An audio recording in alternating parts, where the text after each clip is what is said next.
Melihat pembangunan trotoar jalan yang dikerjakan kontraktor tidak sesuai dengan rencana awal, warga di 5 RT Kelurahan Kedondong Raya, Kecamatan Banyuasin 3, Kabupaten Banyuasin turun ke jalan. Aksi spontan warga ini dilakukan lantaran tempat usaha dan tempat tinggal mereka tergenang air akibat pembangunan trotoar.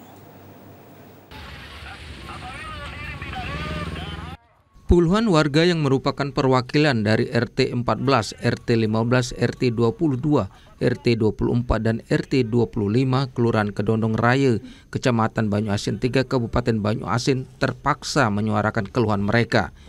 Menggunakan pengeras suara dan spanduk, warga meminta penegak hukum untuk meninjau ulang pekerjaan trotoar Jalan Kota Pangkalan Balai yang dampak buruknya mereka rasakan.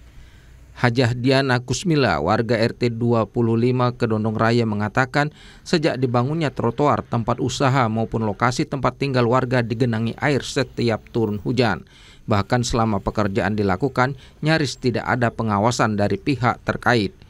Pembangunan trotoar, pelebaran jalan tidak sesuai karena tidak pakai siring. Masyarakat ditakutkan pas hujan itu akan mengalami banjir.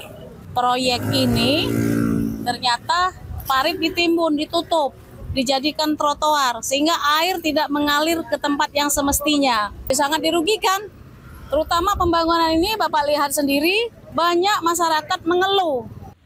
Ketua RW 8 Kedondong Raya Muhammad Iqbal mengaku warga di 5 RT yang terdampak hanya meminta agar pembangunan trotoar disertai pembangunan siring seperti RT lainnya sehingga air tidak menggenangi lokasi usaha dan tempat tinggal mereka. Cuman minta dibuatkan parit, olehnya ngapa Pak, dampak itu yang kami takutkan, menimbulkan banjir. Intinya kami itu minta dibuatkan parit biar tidak terjadi banjir. Menimbulkan dampaknya. Ya 5 RT yang ini dampak itu kan, sebelum-sebelumnya banjir, kemudian kami kan situ kan, apalagi tambah pembuat rumah ini, jadi dampaknya lebih besar. Warga berharap pekerjaan trotoar untuk menata Kota Pangkalan Balai dapat dilakukan sesuai rencana. Dari Banyuasin, Martin, TVRI Sumatera Selatan melaporkan.